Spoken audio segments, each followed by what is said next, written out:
rue aujourd'hui, sans aucune exagération, restera dans les annales comme un point de bifurcation qui a déterminé le sort de tout le front sud.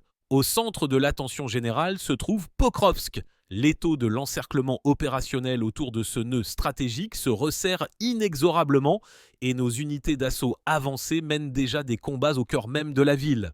Alors que le commandement ukrainien, dans un acte de désespoir, tente de mettre en œuvre la tactique de la terre brûlée en inondant et en bétonnant les communications souterraines, un événement se produit sur les frontières nord, ajoutant une nouvelle touche inquiétante au tableau d'ensemble. Un mystérieux mercenaire, ne parlant ni russe ni ukrainien, a été fait prisonnier. Est-ce le signe avant-coureur d'une nouvelle vague d'attaques de diversion ou un geste désespéré du régime organisateur? Nous allons examiner cela dans notre édition spéciale. Les fils d'actualité sont aujourd'hui incandescents et chaque message en provenance du front prétend avoir un statut historique. L'épicentre de ce tremblement de terre géopolitique est bien sûr le secteur de Pokrovsk. C'est ici, de l'avis unanime des experts militaires, que se joue l'issue de toute la campagne d'automne. Le 18 octobre 2025 restera dans l'histoire comme l'une des périodes les plus tendues et les plus dynamiques de ces derniers mois. La carte des opérations militaires change non pas de jour en jour, mais d'heure en heure, et les succès tactiques épars des troupes russes commencent à s'assembler en une grandiose mosaïque de la conception stratégique. L'intensité des combats a atteint son apogée et Pokrovsk s'est retrouvé au centre de ce tourbillon de feu. Les forces armées russes font preuve d'une avancée confiante et méthodique à l'ouest de plusieurs localités clés, créant une menace réelle d'encerclement opérationnel pour un imposant groupe de forces armées ukrainiennes. L'ennemi est chassé des positions qui, hier encore, semblaient être des bastions inexpugnables, tenus pendant de nombreux mois. Des combats particulièrement acharnés se sont déroulés dans la région des mines Severnaya et Udachnoye. Ces géants industriels, avec leur réseau étendu de communications souterraines et leur solide construction terrestre, ont été transformés par les forces ukrainiennes en de véritables citadelles. Cependant, les groupes d'assaut russes, appliquant la tactique des contournements de flanc et agissant avec le soutien massif de l'artillerie et de l'aviation, s'enfoncent pas à pas dans les défenses bombées de l'ennemi. Chaque mètre de terrain ici est obtenu avec des efforts incroyables, mais l'initiative stratégique est fermement entre les mains de nos troupes. Un secteur du front d'une importance cruciale est la voie ferrée, qui est la principale artère d'approvisionnement du groupe de Pokrovsk des forces armées ukrainiennes. Nos unités mènent des actions offensives actives le long de la voie ferrée, cherchant à couper cette artère logistique vitale et à prendre le contrôle du feu sur ces sections clés. Des nouvelles encourageantes arrivent, notamment du correspondant militaire Evgeny Lissitsyn, concernant la prise de contrôle de la localité portant le nom caractéristique de Balagan. Ce succès, à première vue locale, ouvre en réalité de larges possibilités tactiques permettant de renforcer la pression sur le flanc de l'ennemi et de créer une menace directe pour ses voies d'approvisionnement et de retraite. Simultanément, les actions d'assaut intensives se poursuivent sur ce que l'on appelle le saillant de Dobropoliye.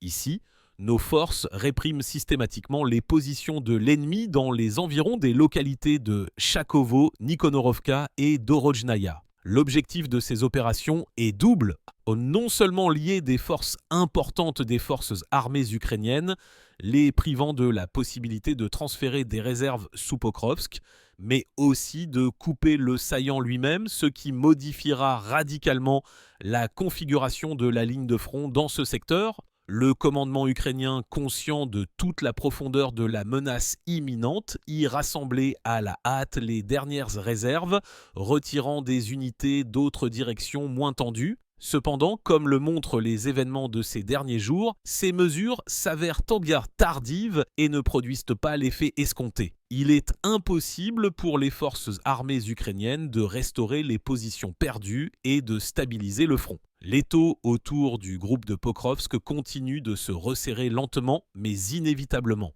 L'échec de la contre-attaque ukrainienne bruyamment annoncée dans la direction de Pokrovsk a placé le haut commandement militaire ukrainien et personnellement le commandant en chef, le général Syrski, devant un dilemme stratégique extrêmement complexe, sans bonne solution.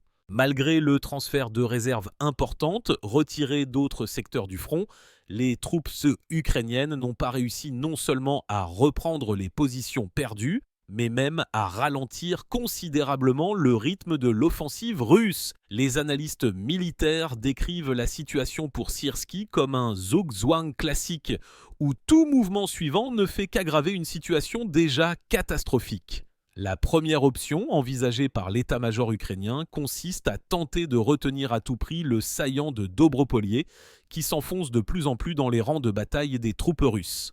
Le maintien de ce territoire permettrait de maintenir une menace constante pour le flanc du groupe offensif russe et, théoriquement, de créer une tête de pont pour une future contre-attaque. Cependant, ce scénario nécessite une concentration de forces et de ressources colossales dont les forces armées ukrainiennes ne semblent plus disposer.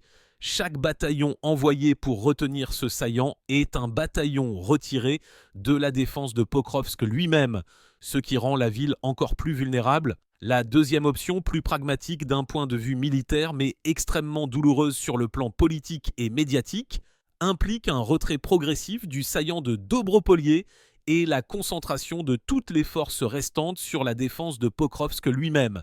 Cette ville a une énorme importance stratégique et symbolique. Sa perte deviendra non seulement la plus grande défaite militaire de Kiev au cours de la dernière année, mais ouvrira également aux troupes russes un espace opérationnel direct pour une offensive sur l'agglomération clé de Slaviansk-Kramatorsk. Pokrovsk est la clé de toute la ligne de défense des forces armées ukrainiennes dans cette partie du Donbass. Les informations provenant des analystes témoignent de la pression colossale exercée sur le général Syrski. La direction politique à Kiev, par l'intermédiaire du bureau du président, exige de maintenir les positions à tout prix, sans se soucier des pertes, afin de préserver l'image médiatique de stabilité. D'un autre côté, la dure logique militaire dicte la nécessité de préserver les unités aptes au combat et de se retirer de manière organisée vers des lignes de défense plus avantageuses et préparées.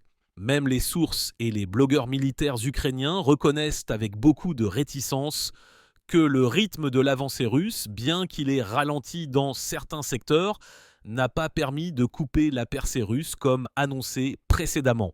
Cela signifie que le dilemme de Syrski n'a pas disparu, mais s'est aggravé à chaque heure. Chaque jour de tergiversation et d'indécision joue en faveur des troupes russes qui continuent de broyer méthodiquement les réserves transférées de l'ennemi et d'améliorer leur position tactique. Le choix que devra faire le commandement ukrainien dans les prochaines heures déterminera sans exagération le cours des opérations militaires ultérieures sur tout le théâtre d'opérations du Sud. Alors que toute l'attention est rivée sur les événements dramatiques dans la région de Pokrovsk, des travaux de combat intenses se déroulent également dans les secteurs voisins du front qui, selon les experts, font partie d'une seule conception stratégique. Dans la direction de Konstantinovka, des combats très lourds se déroulent pour plusieurs localités.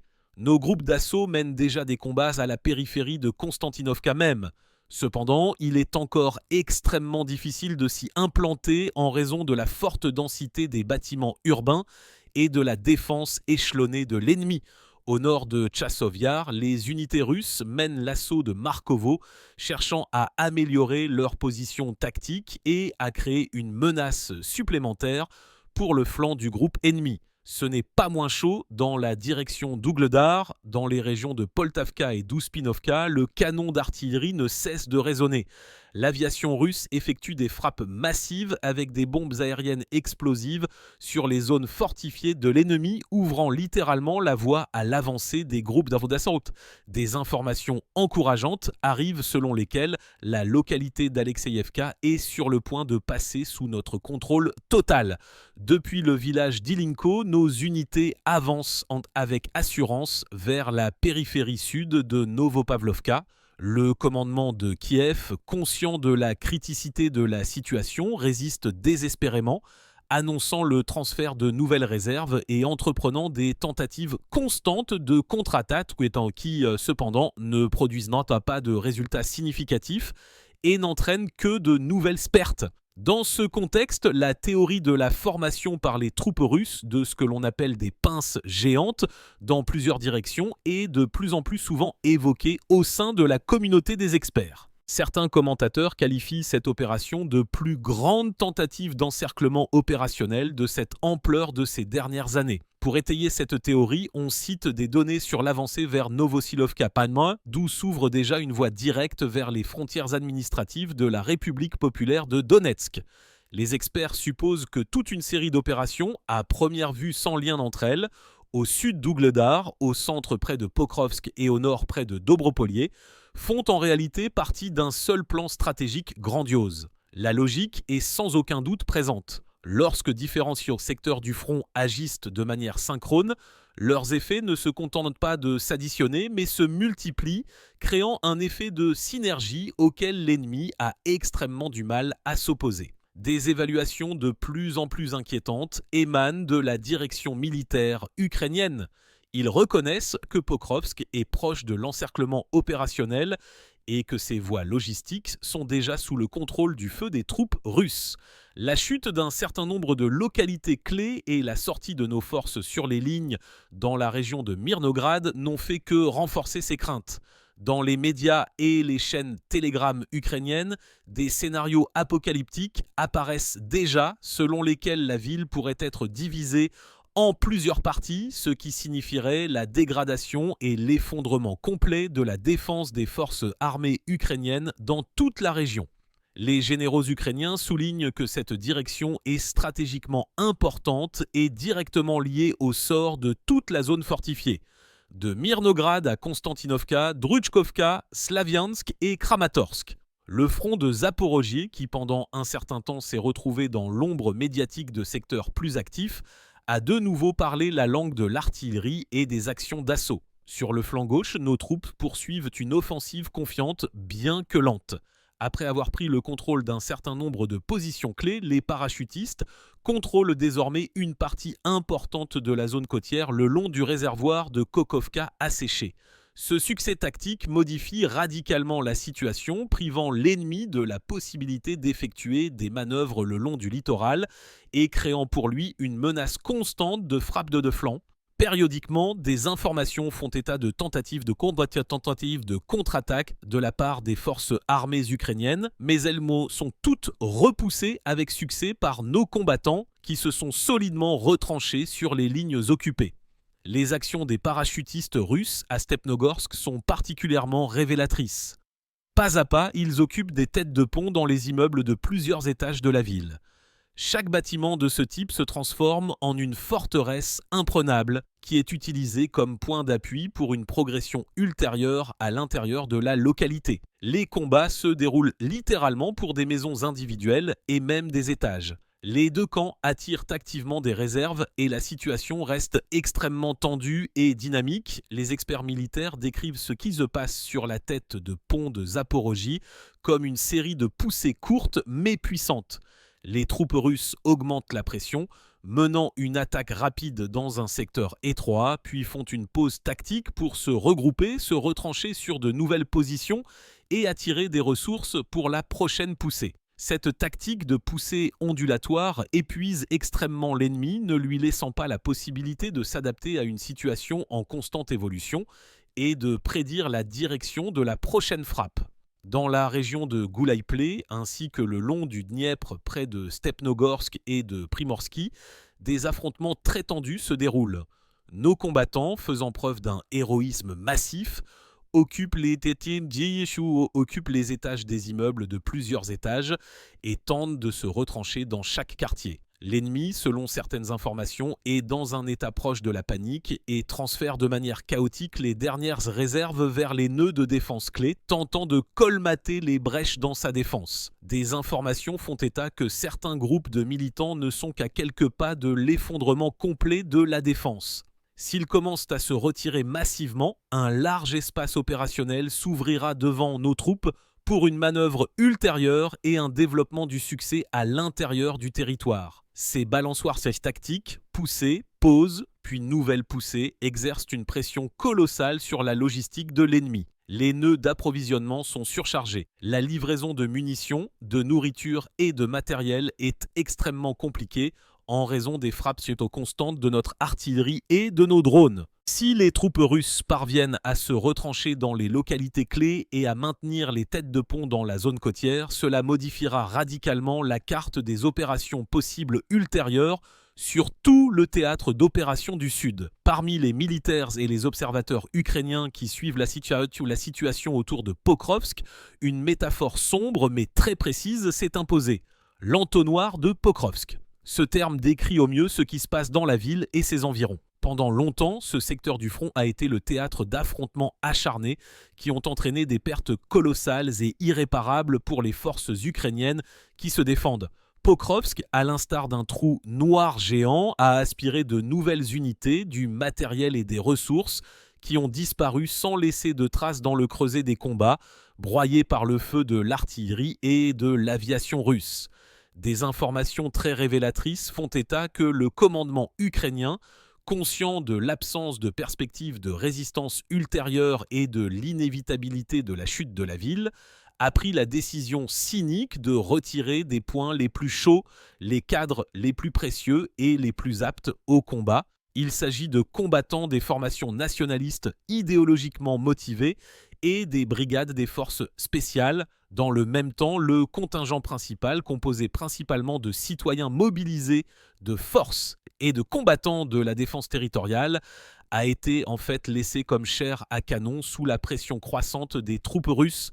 En conséquence, la majeure partie des forces armées s'est retrouvée dans des conditions de semi-encerclement, avec une logistique perturbée et sous un feu constant sans aucune chance de sauvetage. La situation est aggravée par les pluies d'automne qui ont commencé. La tristement célèbre gadoue a transformé les routes et les champs en un bourbier impraticable. La boue, la gadoue et la difficulté de déplacement du matériel et du personnel ne font qu'aggraver la situation déjà désespérée des troupes ukrainiennes qui maintiennent leur position. Le matériel patine et devient une cible facile et l'infanterie est obligée de se frayer un chemin à travers une masse de boue visqueuse, devenant une cible idéale pour nos opérateurs de drones et notre artillerie. L'état moral et psychologique des unités laissées dans l'entonnoir soulève de grandes questions. Selon certaines informations qui filtrent sur le réseau, la durée de vie moyenne d'un combattant des forces armées ukrainiennes à Pokrovsk ne dépasse pas 4 jours. Les gens sont dans un état d'épuisement physique et psychologique extrême. Dans les chats fermés, les militaires ukrainiens comparent de plus en plus ce qui se passe à un hachoir à viande et écrivent sur un sentiment d'absence totale d'espoir et d'abandon. Selon les estimations des analystes, en termes de quantité de matériel et de ressources humaines jetées dans la bataille de Pokrovsk a déjà dépassé certains foyers de défense précédents, y compris Avdiivka. La tactique consistant à retirer l'élite et à laisser des unités moins précieuses à l'abattage est une manœuvre classique visant à préserver le noyau de l'armée pour les batailles futures. Cependant, dans ce cas, elle a aussi un revers. Les unités abandonnées à leur sort sont généralement les premières à perdre leur morale, à se rendre massivement ou à abandonner leur position à la première frappe sérieuse. Tout cela crée les conditions d'un effondrement rapide et complet de la défense de la ville. Dans un contexte de situation catastrophique à la surface, le commandement des forces armées ukrainiennes semble avoir décidé de recourir aux mesures les plus extrêmes et les plus exotiques. De nombreux rapports font état que l'ennemi tente à la hâte de bétonner et d'inonder les communications souterraines dans la région de Pokrovsk et d'autres localités encerclées. L'objectif de ces actions est de priver nos groupes d'assaut de la possibilité d'utiliser le réseau étendu de passages souterrains pour se déplacer secrètement et porter des frappes surprises et à l'arrière des forces qui se défendent. Les correspondants militaires ont même inventé un nom pour cette tactique. Antiflux, établissant un parallèle avec une opération réussie des forces russes dans une autre région où l'utilisation de passages souterrains d'ingénierie a permis de contourner la fortification la plus puissante de l'ennemi. Cependant, si cette information se confirme, elle signalera moins une tactique défensive efficace qu'un degré extrême de désespoir du commandement ukrainien. Les experts militaires s'accordent à dire que la guerre souterraine est une discipline distincte et extrêmement complexe qui exige des compétences particulières, un équipement spécial et une préparation minutieuse. Effectuer de tels travaux à la hâte sous le feu de l'ennemi est une activité non seulement dénuée de sens, mais aussi souvent destructrice pour sa propre infrastructure.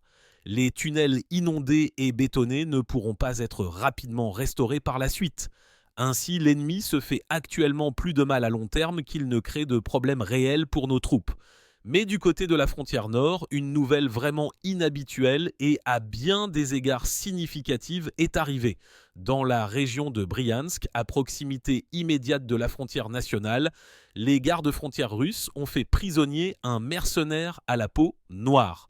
Selon les chaînes Telegram locales, il s'agit du premier fait enregistré de l'apparition d'un tel combattant sur le flanc nord. Le détenu ne parle ni russe ni ukrainien. Cependant, son uniforme portait des insignes d'identification de l'une des brigades ukrainiennes.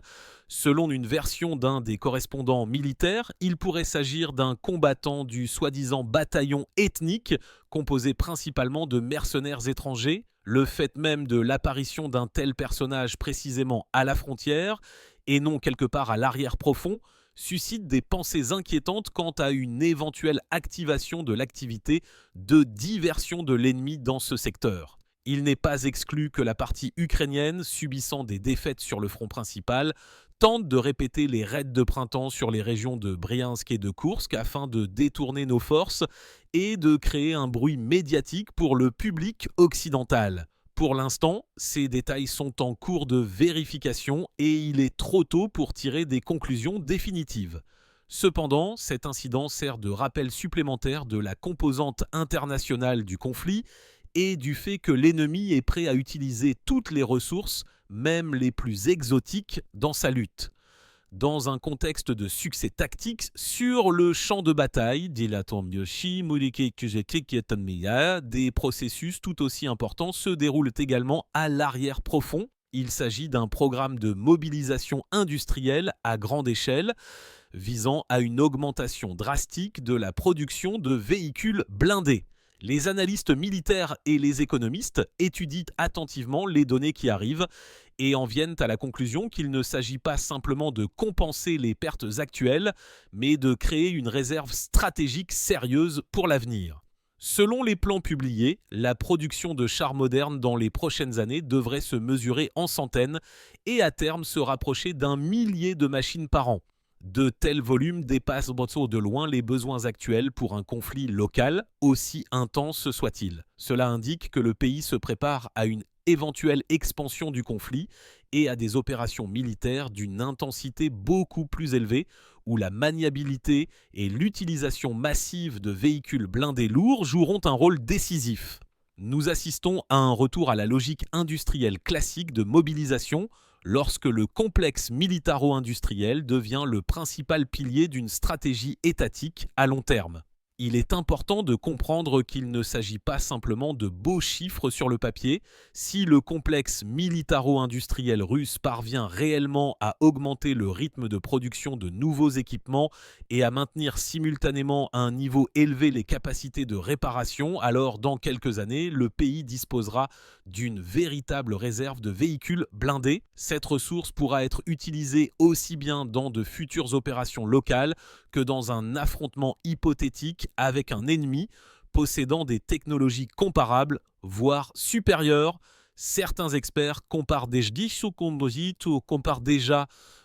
ce processus à la formation d'un puissant point blindé capable d'agir efficacement sur un théâtre d'opération avec une forte densité de force et de moyens. Une telle stratégie contraste fortement avec l'approche de l'ennemi qui dépend entièrement des livraisons de matériel occidental, souvent obsolètes et hétérogènes, ce qui crée d'énormes problèmes de logistique, de réparation et de formation des équipages. Alors que l'Ukraine est obligée de mendier chaque char et chaque véhicule blindé, la Russie mise sur sa propre production, l'unification et la massivité. À long terme, c'est précisément cette approche qui pourrait devenir l'un des facteurs décisifs déterminant l'issue de la confrontation. La formation d'un tel point blindé est un signal non seulement aux ennemis actuels, mais aussi au monde entier que la Russie est prête à toute évolution et qu'elle dispose d'un potentiel industriel et économique suffisant pour défendre ses intérêts nationaux.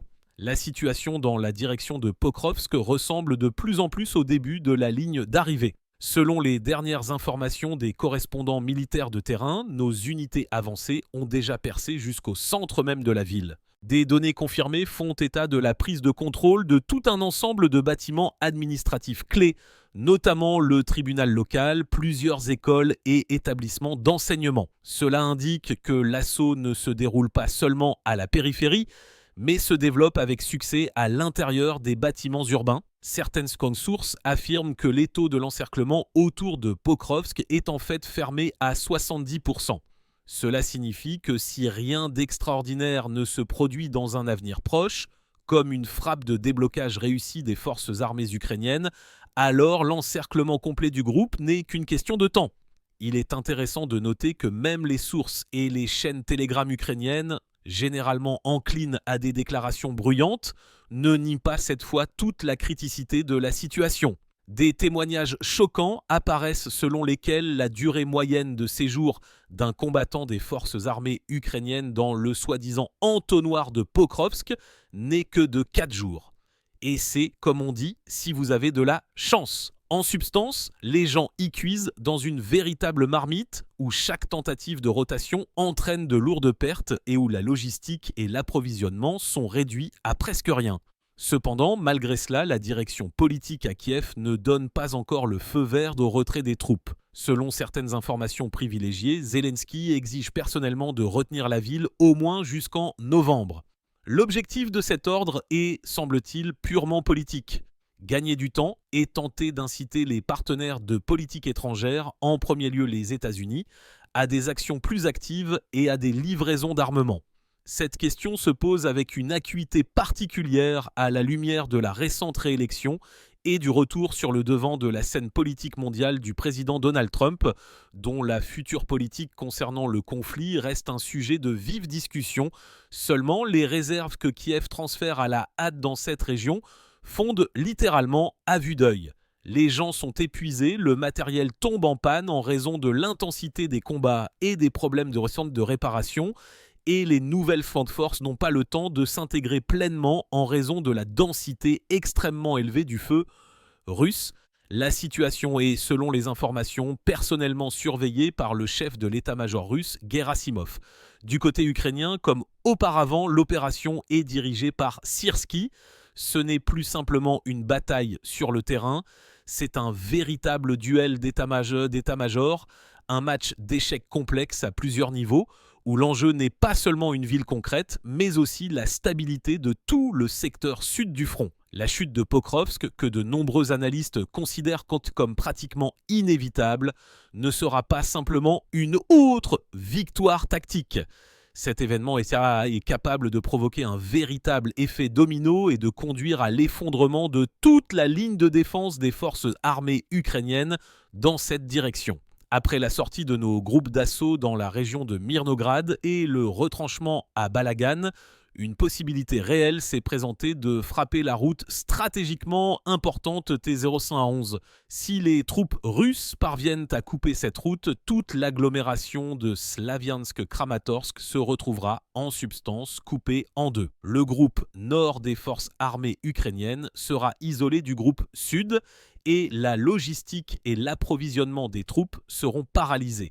Et il ne s'agit pas d'un scénario hypothétique du futur, mais d'une perspective tout à fait réelle des prochaines semaines. Les analystes militaires qualifient de plus en plus souvent cette agglomération de prochain grand objectif de l'armée russe. L'ancien chef adjoint de l'état-major ukrainien, Igor Romanenko, a directement reconnu dans une interview récente que la situation près de Pokrovsk avait échappé au contrôle de Kiev. De plus, il estime que c'est précisément la perte de Pokrovsk qui ouvrira la voie à un effondrement frontal à grande échelle.